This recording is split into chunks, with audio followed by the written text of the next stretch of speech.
সবাইকে ঈদ উল ফিতরের শুভেচ্ছা জানিয়ে শুরু করছি এশিয়ান দেশ সংবাদ। সঙ্গে আছি সুবর্ণা গোলন্দাজ। চলে যাচ্ছি বিস্তারিত সংবাদে। দীর্ঘ ঈদের ছুটিতে পরিবারের সদস্যদের নিয়ে আনন্দ উপভোগ করতে ঢাকার আশেপাশের বিনোদন কেন্দ্রগুলোতে ছুটছে রাজধানীবাসী। এসব মানুষ বিভিন্ন দর্শনীয় স্থানের পাশাপাশি ভিড় করছেন রিসোর্ট ও পার্কে। দর্শনার্থীদের ভিড়ে কানায় কানায় পূর্ণ হয়ে উঠেছে ঢাকার পার্শ্ববর্তী জেলা নরসিংদীর ড্রিম হলিডে পার্ক। হৃদয় এস সরকারের পাঠানো রিপোর্টে বিস্তারিত জানাচ্ছেন শেখ ফাহিম।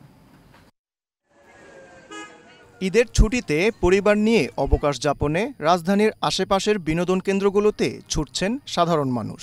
রাজধানীর কাছাকাছি হওয়ায় নরসিংদীর ড্রিম হলিডে পার্ক এখন কানায় কানায় পূর্ণ দর্শনার্থীতে। পার্কের রাইডগুলো উপভোগ করছেন বিভিন্ন বয়সের দর্শনার্থীরা। গ্রামীণ দৃশ্য, যেটা নাকি আগে আমরা গ্রাম বাংলার দৃশ্য, ওইটা আসলে ওইটার জন্যই এখানে আসা। বাচ্চারা আছে, বাচ্চাদের ভালো লাগবে। পরিবেশটা অনেক ভালো, সুন্দর, মানে আপনার পরিচ্ছন্ন। অনেকগুলো রাইড আছে, তারপর আপনার বোট আছে, বিভিন্ন প্লেসে জায়গায় সুন্দর সুন্দর ছবি তোলা যাবে, ঘোরা যাবে। ওয়াটার পার্ক আছে, তারপর আরো ভূতের বাড়ি আছে, আরো এই স্পিড বোট আছে, ওদের আরো আকর্ষণীয় অনেক কিছু আছে। প্রায় 20টার উপরে রাইডার আছে, তো সবই সুন্দর দেখার মতো এবং খুবই ভালো লাগতেছে আর কি। এদিকে পার্কে আসা দর্শনার্থীদের চাহিদা বিবেচনায় প্রতি বছর নতুন আকর্ষণ রাখার চেষ্টা করা হয় বলে জানিয়েছে কর্তৃপক্ষ। এইবার আমরা সবচেয়ে আকর্ষণীয় কিছু রাইড আমরা নতুন স্থাপন করেছি। এর মধ্যে স্পেশালি যে আমরা একটা রিভার ক্যাপ করেছি, সেটা এশিয়ার মধ্যে অন্যতম। সেই রিভার ক্যাপের ভিতরে আমরা সারা পৃথিবীর যে স্থাপনাগুলো আছে, বিশেষ করে ইজিপ্ট, মিশরের যে জীবনযাপন এবং মিশরের যে পিরামিড, যেটা সপ্তম আছে যে একাচার্য, সেটা ওখানে সেট আপ করা আছে। এখানে আমাদের দেশের যে উপজাতীয়দের যে বসবাস, তাদের অভয়ারণ্য, তারা কীভাবে চলাফেরা, সেটা এখানে সেট আপ করা আছে এবং এটা একটা নৌকার সাহায্যে ভ্রমণ করতে হয়। এটা অনেক আকর্ষণীয়, এটা আমরা আজকে উদ্বোধন করেছি। ঈদের ছুটিতে বিভিন্ন বিনোদন কেন্দ্রে ঘুরতে আসা দর্শনার্থীদের নিরাপত্তা নিশ্চিতে কাজ করছে বলে জানিয়েছে আইনশৃঙ্খলা বাহিনী। প্রত্যেকটি আইনশৃঙ্খলা বাহিনী হিসেবে যারা কাজ করে মাঠে, প্রত্যেকের সাথে আমাদের সমন্বয় করে এই টহল এবং চেকপোস্ট এবং আমাদের ডেভেলপমেন্ট বৃদ্ধি করা হয়েছে। আমরা কোনো একটি জায়গাকে আনঅ্যাড্রেস রাখি নাই, প্রত্যেকটা জায়গাকেই আমরা সমান গুরুত্ব দিয়ে আমাদের যে ডেভেলপমেন্ট সেটা রাখা আছে। ঈদের দীর্ঘ এই ছুটিতে আরও কয়েকদিন বিনোদন কেন্দ্রগুলোতে দর্শনার্থীদের ভিড় থাকবে বলে আশা কর্তৃপক্ষের। Sheikh Fahim, Asian television. ঈদের দীর্ঘ ছুটিতে কক্সবাজার সৈকতে নেমেছে পর্যটকের ঢল। সৈকতের লাবণী পয়েন্ট থেকে শুরু করে মেরিন ড্রাইভের ইনানি, পাটুয়া টেক, পাথুরে সৈকত পর্যন্ত পর্যটকের ভিড় লেগে রয়েছে। কক্সবাজারের সাগর পাড়ের হোটেল এবং গেস্ট হাউস ভরে গেছে পর্যটকে। প্রচণ্ড গরম উপেক্ষা করেই আজ সকাল থেকে দীর্ঘ সৈকতে উল্লাসে মেতে উঠেছে লাখো পর্যটক। সাগরের নীল জলরাশিতে উচ্ছ্বাসে মেতেছেন আগত পর্যটকরা। তাদের নিরাপত্তায় নেওয়া হয়েছে বিশেষ ব্যবস্থা।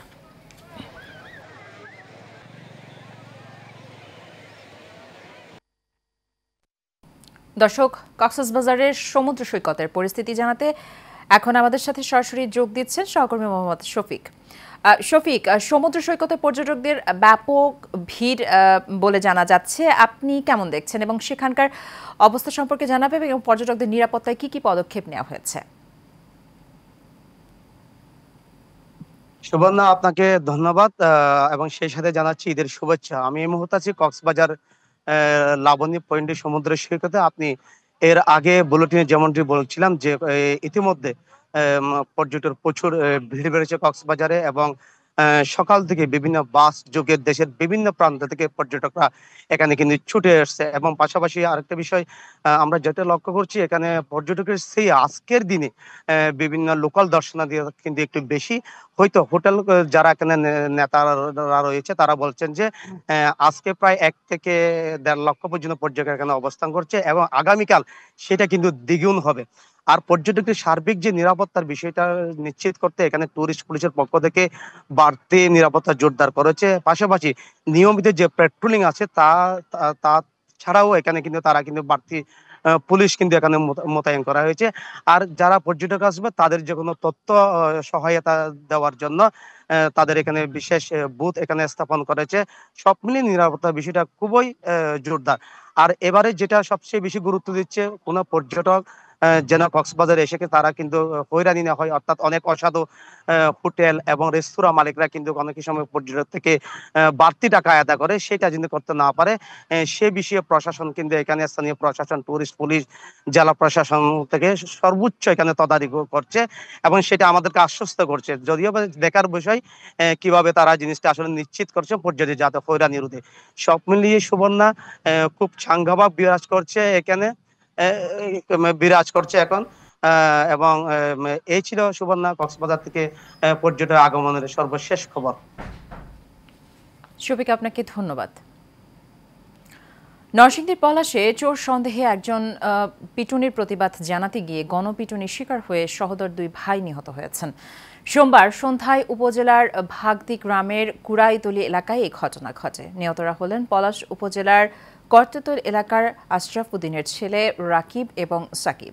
এ সময় পিটুনিতে আহত হয়েছে তাদের পিতা আশরাফ উদ্দিন ও তার মা রাবেয়া বেগম। তবে স্বজনদের দাবি চোর নয়, চাঁদা না দেওয়ার পরিকল্পিতভাবে তাদেরকে হত্যা করা হয়েছে। পুলিশ জানায় এই বিষয়ে তদন্ত করে ব্যবস্থা নেওয়া হবে। সন্ধ্যার নামাজের পরে ওইদিকে ওই এলাকাতে হাঁটতে গেছি আমরা 8-10 জনের মতো লোক। তারপর অতর্কিত হামলা, ওরা পিছন দিক থেকে আইসা খুব শুরু করছে। আমরা কিছু লোক দৌড়ে আইসা পড়ছি, ওরা 2 ভাই ওই ঘটনাস্থলে খুব খাইছে। সাকিবকে আমরা মৃত অবস্থায় পেয়েছি এবং রাকিবের অবস্থা মুমূর্ষু ছিল। তাকে আমরা প্রাথমিক চিকিৎসা দেওয়ার পর ঢাকা মেডিকেলে রেফার করি, কিন্তু ঢাকা মেডিকেলে সে পৌঁছাতে পারেনি। তার আগে সে মৃত্যুবরণ করে।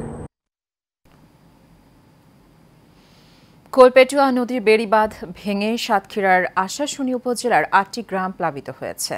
দ্বিতীয় দিনেও বিকল্প বাঁধ নির্মাণ সম্ভব না হওয়ায় প্রায় 15,000 মানুষ পানিবন্দী অবস্থায় রয়েছে।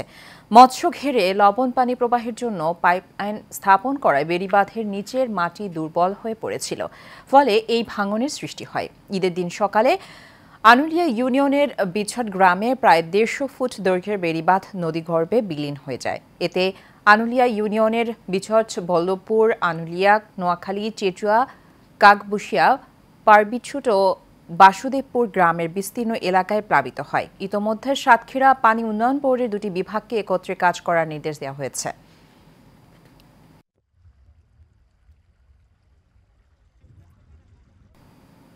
দর্শক, সাতক্ষীরা থেকে বেড়িবাঁধ ভেঙে 8 গ্রাম প্লাবিত হওয়ায় আরও খবর জানিয়েছেন সহকর্মী মশিউর ফিরোজ। করছে সাতক্ষীরা আশাশুনি উপজেলার বিছট গ্রামে খোলপেটুয়া নদীর ধারে গতকালকে ঈদের জামাতের সময় যেখানে ভেঙে গেছে, 200 ফুটেরও বেশি জায়গা এখানে ভেঙে গেছে। প্লাবিত হয়েছে হাজার হাজার ঘর বাড়ি, প্লাবিত হয়েছে মৎস্য ঘের, ফসলি জমি, ক্ষতিগ্রস্ত হয়েছে হাজার হাজার কোটি টাকার সম্পদ। বর্তমান এসব এলাকায় এখন মানুষ অনেকটা মানবেতর জীবনযাপন করছে, আশ্রয়ের খোঁজে পাড়ি দিচ্ছে এখানে ওখানে। শুধু তাই নয়, 24 ঘন্টা পার হওয়ার পরেও পানি উন্নয়ন বোর্ডের থেকে যে ব্যবস্থা সকালে আংশিকভাবে নেওয়া হয়েছিল সেটাও ঠেকেনি। আপনারা দেখছেন এখানটায় যে ভাঙনটা সৃষ্টি হয়েছে, দিন দিন এর বিস্তর এলাকা প্লাবিত হওয়ার সম্ভাবনা দেখা দিয়েছে। সকালবেলা জেলা প্রশাসক এসেছিলেন, ইউনূস সাহেব এসেছিলেন, ওনারাও এসে জায়গাটা দেখে পরিদর্শন করে গেছেন। তারা জানিয়েছেন দ্রুত কাজ শেষ করার জন্য। মশিউর ফিরোজ, সাতক্ষীরা। বরিশালের আগৈলঝাড়া উপজেলার 6 ও 7 বছরের 2 শিশু ধর্ষণের ঘটনায় অভিযুক্তকে গণপিটুনি দিয়েছে এবং পুলিশে দিয়েছে এলাকাবাসী। উপজেলার খাজুরিয়া গ্রামে এই ঘটনা ঘটে। পুলিশ জানায় 2 শিশু ধর্ষণের ঘটনায় এলাকাবাসী রহমান মিয়াকে গণপিটুনি দিয়ে আটকে রাখে। পরে খবর পেয়ে পুলিশ ধর্ষণকারী রহমানকে আটক করে থানায় নিয়ে আসে। ঘটনার সত্যতা নিশ্চিত করে আগৈলঝাড়া থানার ভারপ্রাপ্ত কর্মকর্তা অলিউর ইসলাম জানান, আটক রহমানকে আদালতের মাধ্যমে জেল হাজতে প্রেরণ করা হয়েছে। রংপুরের পীরগঞ্জের খালাসপীরে অগ্নিকাণ্ডের ঘটনায় 6টি দোকান পুড়ে গেছে। অগ্নিকাণ্ডের ঘটনা তদন্তে কাজ করছে সিআইডি।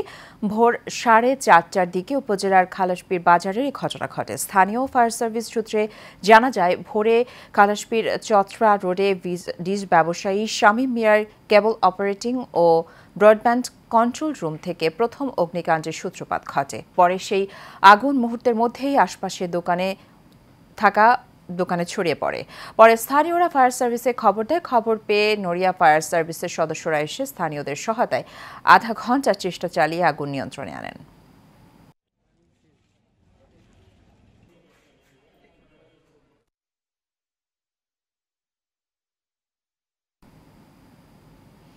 খাগড়াছড়িতে শুরু হয়েছে পাহাড়িদের প্রধান সামাজিক উৎসব বৈশাখীর আনুষ্ঠানিকতা। চাকমাদের, বিজু, মারমাদের, সাংগ্রাই ও ত্রিপুরাদের বৈশ্য নিয়ে পাহাড়িদের প্রধান সামাজিক উৎসব বৈশাখী। এ উপলক্ষে শুরু হয়েছে প্রায় 2 সপ্তাহব্যাপী সার্বজনীন বৈশাখী মেলা। মেলায় স্থান পেয়েছে পাহাড়িদের নিজস্ব ঐতিহ্যবাহী পোশাক, খাবার সহ বিভিন্ন পণ্য। নিজেদের সংস্কৃতি ঐতিহ্যের স্বকীয়তা রক্ষায় এমন উদ্যোগ নেওয়া হয়েছে বলে জানিয়েছেন আয়োজকরা। মেলায় নিজের ঐতিহ্যবাহী পোশাক, খাবার, অলংকার সহ বিভিন্ন পণ্যের পসরা সাজিয়ে বসেছে পাহাড়ি উদ্যোক্তারা। মেলায় ভালো বেচাকেনার আশা তাদের।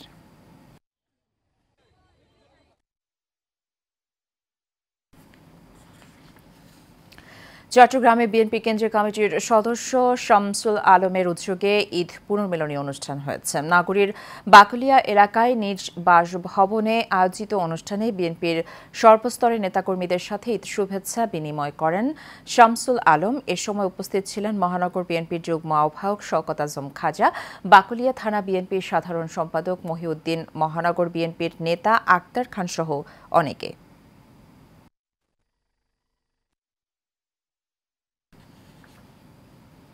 বিএনপির ভারপ্রাপ্ত চেয়ারম্যান তারেক রহমান রাষ্ট্র কাঠামো মেরামতের 31 দফা বাস্তবায়নের সবাইকে একসাথে কাজ করার আহ্বান জানিয়েছেন বিএনপির নেতাকর্মীরা। চট্টগ্রামে দেওয়ান বাজার ওয়ার্ড বিএনপির উদ্যোগে বিএনপির চেয়ারপারসন বেগম খালেদা জিয়ার সুস্থতা কামনা এবং ঈদ পুনর্মিলনী অনুষ্ঠানে আহ্বান জানান বক্তারা। 20 ওয়ার্ড বিএনপির সাবেক সভাপতি খন্দকার নুরুল ইসলামের সভাপতিত্বে উপস্থিত ছিলেন ওয়ার্ড বিএনপির সাবেক সাধারণ সম্পাদক সাব্বির আহমেদ, সাংগঠনিক সম্পাদক মনসুর আলম, মহানগর স্বেচ্ছাসেবক দলের সহসভাপতি হারুনুর রশিদ সহ অনেকে।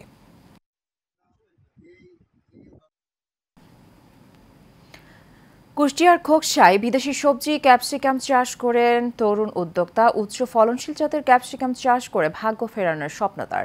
এখানকার আবহাওয়া ও মাটি ক্যাপসিকাম চাষের উপযোগী, তাই ভবিষ্যতে এর সম্প্রসারণ হবে বলে আশা উপজেলা কৃষি বিভাগের। কৃষি অফিসের পরামর্শে উচ্চ ফলনশীল জাতের ক্যাপসিকাম চাষের পরিকল্পনা করেন তিনি। এবারেই প্রথমবারের মতো 3 বিঘা জমিতে বাণিজ্যিকভাবে চাষ করেছেন ক্যাপসিকাম। স্বল্প সময়ে ফল বাজারজাতকরণের উপযোগী হওয়ায় এতে আগ্রহী হয়ে উঠছেন কৃষকরা। পারিবারিক পুষ্টি নিশ্চিতের পাশাপাশি ক্যাপসিকাম বিক্রি করে আর্থিকভাবে লাভবান হবে বলে জানান এই কৃষি উদ্যোক্তা। তার অনুপস্থিতিতে আমি এগুলো একটু দেখাশোনা করি, যাতে ফসলগুলোর কোনো রোগবালাই হচ্ছে কিনা, কোনো পোকার আক্রমণ হচ্ছে কিনা সেগুলো দেখি। আশা আকাঙ্ক্ষা আছে, যদি আল্লাহ পাক বাঁচা রাখে তাহলে আগামী বছরে আমি 10 কাঠা জমি এই ক্যাপসিকাম চাষ করব। এখানে কাজ করি, মোটামুটি সংসার আমার ভালো মতোই চলছে ইনশাল্লাহ। আমি অল্প কিছু ক্যাপসিকাম লাগিয়েছিলাম, তো ওইটা আমি বিক্রি করে ভালোই মুনাফা করছিলাম। পরে এবছরে আমি নিজেই উদ্বুদ্ধ হয়ে ক্যাপসিকাম লাগিয়েছি, আশা করতেছি ক্যাপসিকামে লাভ হবে। নিরলসভাবে কৃষি সম্প্রসারণ অধিদপ্তর কাজ করে যাচ্ছে, তারই ফলশ্রুতিতে আমরা মোহাম্মদ সালাউদ্দিন মিঠুনকে খোকসা উপজেলা কৃষি অফিসের মাধ্যম থেকে একটি ক্যাপসিকামের প্রদর্শনী দিয়েছি এবং আমরা এই প্রযুক্তি যেন সবার মধ্যে, সকলের মধ্যে বিস্তার লাভ করানো যায় সেই উপলক্ষে আমরা কাজ করি। টাঙ্গাইলে ঈদ আনন্দকে আর একটু বাড়িয়ে আনতে গ্রাম বাংলার ঐতিহ্যবাহী ঘোড়দৌড় প্রতিযোগিতা অনুষ্ঠিত হয়েছে। একই সাথে গ্রামীণ হাড়িভাঙা, বালিশ খেলা, সাইকেল প্রতিযোগিতা অনুষ্ঠিত হয়। প্রতিযোগিতায় স্থানীয় সহ আশপাশের হাজারো মানুষের ঢল নামে। এ সময় মিলন মেলায় পরিণত হয়। টাঙ্গাইল সদর উপজেলার দাইনাই ইউনিয়নের চিলাবাড়ি স্কুল মাঠে সব প্রতিযোগিতার আয়োজন করা হয়।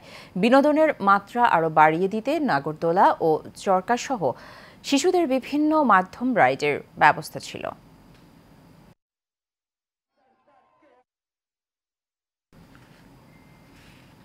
ঈদ উল ফিতর উপলক্ষে বরিশালের গৌরনদীতে সৈকত মাধ্যমিক বিদ্যালয়ের প্রাক্তন শিক্ষার্থীদের উদ্যোগে ও ওয়ার্ল্ড ক্যান্সার সোসাইটি বাংলাদেশের সহযোগিতায় প্রীতি ফুটবল ম্যাচ হয়েছে। খেলার প্রধান অতিথি ছিলেন বিএনপি চেয়ারপারসন এর উপদেষ্টা ও সাবেক সংসদ সদস্য জহির উদ্দিন স্বপন। বিশেষ অতিথি ছিলেন ওয়ার্ল্ড ক্যান্সার সোসাইটি বাংলাদেশের চেয়ারম্যান ডক্টর হুমায়ুন কবির, উপজেলা বিএনপির আহ্বায়ক সৈয়দ সরওয়ার আলম বিপ্লব এবং পৌর বিএনপির যুগ্ম আহ্বায়ক কামরুজ্জামান খোকন সহ অনেকে।